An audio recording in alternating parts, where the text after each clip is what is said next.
Mula sa mahiwagang Burnay. Mula sa mahiwagang Burnay.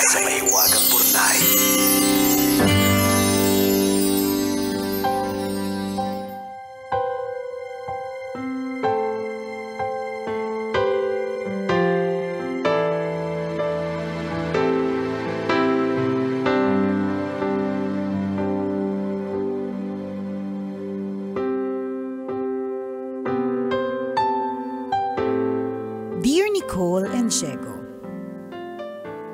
itago niyo na lang ako sa pangalang Janice, mid-20s at isa sa marami ninyong tagapakinig dito sa Navotas. Sumulat po ako kasi gulong-gulo ang isip ko at kailangan ko po ng payo. Hindi ko po kasi alam kung anong gagawin ko sa sitwasyon ko ngayon. Ganito po kasi. Panganay po ako sa 3 magkakapatid. Bata pa ako nang mamatay ang tatay, kaya si nanay na lang po ang nagtaguyod sa pamilya namin. Lahat na po yata ng trabaho pinasok niya. Labandera, planchadora, tindera, kahit anong trabahong ialok sa kanya basta marangal. Lumaki po akong naniniwala na para sa aming mahihirap, edukasyon lang ang tanging paraan para kahit paano makaahon kami sa kahirapan. Kaya naman po ginawa ko ang lahat para makapagtapos ng pag-aaral. Nagbunga naman po ang lahat ng paghihirap ko at dininig ng Diyos ang mga dasal ko.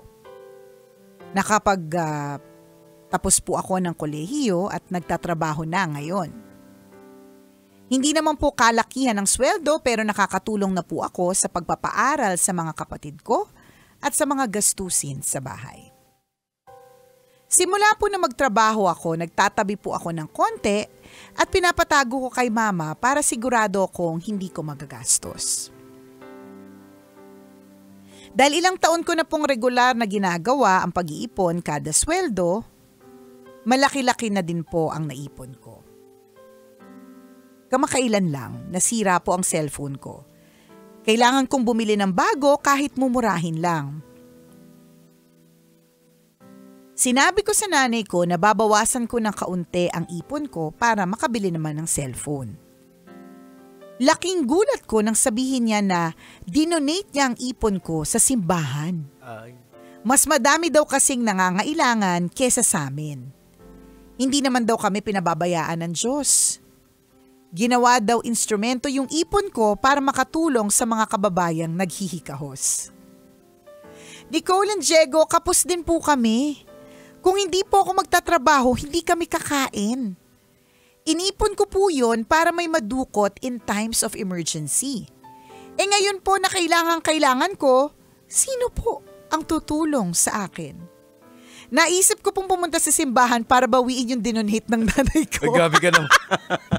Tama po kaya itong naiisip ko. Salamat po sa inyong payo.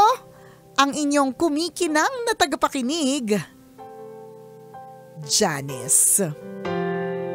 Grabe naman ito si Janice. Susugurin mo yung simbahan. Alam mo, walang kinalaman yung simbahan, ha? Parang katulad to ng mga, yung mga bata na born out of wedlock.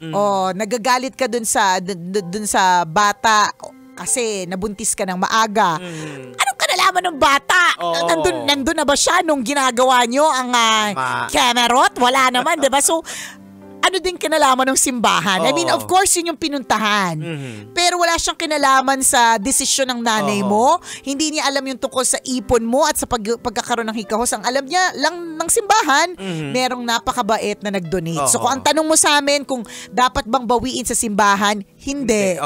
Pero ang tanong dyan, dinonate nga ba sa simbahan? Sana na lang. Sana na lang talaga totoo. Ang pwede mong itanong, para lang for purposes of transparency, kung gusto mo pang itanong kung gusto mo talaga malaman ang sagot.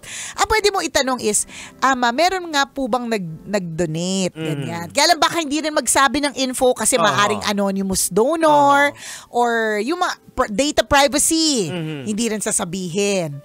So, ang pinaka pwede mo na lang talagang gawin dito, magmukmuk muna. tiisin muna yung cellphone sira Tama. at mag-iipon na lang ulit. Oo. Yun na lang talaga, At 'di ba? Wag ka na magpapatago ng pera sa nanay mo. Ibangko mo na lang. Oo, totoo. O kaya ibaon mo sa lupa, kahit ano. Kasi may mga ganyan na hindi naman sa intention nila na gastusin yung pera ng kanilang anak. Pero sadyang hindi sila magaling sa pera. So for example, ito, ako na, gawin ko ng example yung sarili ko. Kunyari, Christmas season. So minsan may mga ampaw na pabigay dun sa Junakis ko. Pag Pasko kasi, yan din yung yan din yung panahon ng mga racket. So sa madaling in other words, yung mga nasa ampaw, minsan humahalo dun sa dun sa kita ko ng Pasko. So dahil dyan, kung hindi ko na-check kung magkano yung binigay, o kaya kung na-check ko ba, basta nahalo na siya. Sa madaling sita, hindi talaga pwedeng caretaker. Kasi pwedeng, nagastos ko na, pinambili ko na ng Noche Buena. Or di naman kaya, itinubi ka na rin, kasi yun yung ipon, pero kasama na pala yung ipon ng anak. So, may ganun po eh. Hindi po sa masamang tao yung mga nanay or yung mga tatay na minsan napapagastos. Kaya lang sadyang hindi sila yung budgetarian ng bahay. Hindi talaga sila ang keeper of the money. Hindi sila yung treasurer, hindi rin sila yung auditor. Tama. 'Di ba? So, ganon. And that's the lesson learned. Next time, dahil alam mong ganyan ginawa ni mother, kahit ang intensyon niya ay para sa mabuti. Kung para sa simbahan, wala naman din talaga masama. Thank you, Lord. Actually, dagdag ligtas points yan sa langit. Hindi mo alam ang mga matitinding harvest na makukuha mo pagkatapos, di ba? Tama. Kasi ganun daw, kapag ka nagbigay ka, balik sa'yo 1,000-fold. Siguro ganun mag-isip si nanay. Di ba? Pero whatever it is, the lesson learned, hindi si nanay ang tama. Ayan. Na pwedeng pag-iwanan ng pera. Kasi madidisappoint ka na lang lagi sa nanay mo, di ba? Ako naman ang nakikita ko dito, parang yung nanay mo is parang nagbangko siya doon sa works. Pag with your works, 'di ba? I-reward ka ni Lord. Yeah, 'di ba? Yung mga ganon. Yun doon siya eh. Sabi niya, yung pera na naipon, mas marami pang matutulungan na mahikahos. Kaya nagagalit si Janice kasi hikahos din kami. Pero kung minsan kasi sablay din yung works kung wala kang faith. Kasi tama. Unahin mo yung faith and then it will follow yung works. Magiging fruit na lang siya eh. Like for example, kasi ito, ang pera is para itago. Okay. Sana man lang sinabi niya dun sa anak niya, na, alam niya naman na pinapatago tong pera eh. Correct. So hindi siya intended, pwede ba ibigay na lang natin sa church to? Sana may ganun eh. Hindi, talagang pinapatago. Nagdesisyon siya. At may mali talaga doon. Oo, yan. So, yun kung minsan ang may mga masyadong religyoso, mas nakadepende dun sa work, sa ginagawa, dapat unahin yung faith kasi ang works will follow eh. Pag talagang sinusunod mo, eto, or ang interpretasyon ay hindi, masasabi ba natin hindi tama? Or literal literal ang interpretasyon? Pag nagbigay ako, bibiyayaan niya. Correct. Pero on the side, may mga ginagawa kang pagsisinungaling, pagtatago, which hindi tama. Di ba? Di ba? Na hindi rin biblical. Kasi ayaw din naman kasi nga, bata pa lang tayo sinasabihan ng putay na liars go to hell. Di ba? Yeah. So, kagaya nito, di ba? Sa intensyon ng nanay niya na mapabuti tumulong, naman, pero nangyari, nagka-problema yung anak niya. Correct. So, ibig sabihin may hindi tama. May mali. May mali doon sa kasi merong pagtatago eh. May pinatago, tapos may pagtatago ng dahilan. So ngayon diba? nagkakaroon ng sama ng loob ngayon si Janice. So kita niyo yung epekto ng correct. Ng hindi tamang interpretasyon, di ba? Parang gusto mong intindihin si nanay, gets naman nanay na gusto mo mag-share. At totoo naman, kung ang point niya is madaming pang mas mahihikahos. Lagi naman ganun eh. Lagi nating isipin kung naghihikahos tayo, 'di ba? Lagi tayong ganyan, nakakaramdam tayo ng kakulangan. Meron pa rin talagang higit na nagkukulang. 'Di ba? Totoo naman 'yon. Kaya lang mali yung paraan na hindi ka nagsabi, 'di ba? So dapat kung sinabi, nak, baka pwede tayo magbigay ng ganito portion. O kaya, nak, nagbigay ka ng 3K ngayon. Pwede bang yung 10% nito, 15%, o kung ano mang percent na mapag-usapan, 'di ba, na ibibigay sa kanya. Kasi technically, pera ng anak yun eh. It's true. Kumbaga, ingat yaman ka lang, pinagkatiwala lang sa'yo. Correct. Ganon. Ayun. At ang pinaka-importante dito, sabihin mo sa nanay mo na masumama ang loob mo sa ginawa niya. Ayan. Kasi baka mamaya, hindi ka nagsalita. Oo. Inintindihin mo na lang nanay mo. Gets namin na intindihin mo nanay mo. Saka hindi maganda magkim-kim. Oo, correct ka. Sabi nga, maganda yung nabasa ko one time na mas malala talaga ang 100 na maliliit na issues na kinimkim versus yung isang matinding away. Diba? Kasi yung mga actually, hindi naman mali ito pero minsan may mga ganun tayo, kinikim-kim na lang natin, sige, titiisin na lang natin. Ayan. Ang hindi natin namamalayan, sukdulan na pala yung irita natin. Naiipon at naiipon. At mas nakakatakot yun kesa sa one time, big time na nag-away kayo. Diba? So, wag itong dumagdag dun sa mga pagtitiis at sa pagkikimkim at pagtatago na nararamdaman mo. Dapat ma-express mo yan. At dapat ma-educate mo rin din si nanay kung paano i-handle yung pera. Tama. Paano na kung nagka-emergency, nagkasakit tayo. Saan tayo kukuha ng panggamot? Correct. Diba? Panggastos. Yun, diba? So dapat matuto din si nanay. Correct ka. Kasi, pareho kayo. Oo, tsaka dapat paintindi mo kay nanay na, Nay, hindi lang naman ito tungkol sa pag-iipon ko para sa sarili ko. Para din ito sa security ng buong pamilya natin. Emergency fund. Correct. Kung magkasakit ka, Nay. Ayan, yan ang natutunan ko dati sa kay Sir Francisco Colayco nung nasa RHTV pa ako, na tinuro niya na ang emergency fund, hindi dapat talaga ginagalaw. Kaya nga yung pangalan niya palang emergency. Kasi dudukutin mo lang siya sa tuwing emergency purposes. Ayan. Diba? So yun yung gagawin. At feeling ko yun yung yung purpose nun emergency fund. O kagaya na nasira yung cellphone. So diba? kinakailangan, it's a kind of a little bit of emergency. Correct. Dahil wala siyang phone tapos nung dudukot ka na, wala na. Tsaka alam mo, ito also is a lesson on communication. Sa totoo lang po, yung komunikasyon na yan, nagkakatalo talaga tayo dyan dito, kunyari, kami mismo nasa field po kami ng communication. Pero madaming beses na may miscommunication. Correct. Na iba, correct, di ba? Na iba yung pagkakaintindi ng isa sa isa. Di ba? Nag-uusap, may ganun nag-uusap kayo, pero hindi na communicate ng tama. Diba? So, it's also a lesson on communication na communicate mo ba na maigi kay nanay na ito emergency fund? Na-communicate mo ba na maigi kay nanay na ito ay pondo na hindi dapat galawin ng hindi ka tinatanong? Diba? Minsan kailangan kasing himay-mahimayin o isa-isahin Baka hindi rin na-communicate. At si nanay hindi rin nag-communicate sa'yo na, by the way, anak, dinonate ko na po lahat sa simbahan. Diba? Nag-ano ako dun, lahat-lahat talaga? O sino walang natira?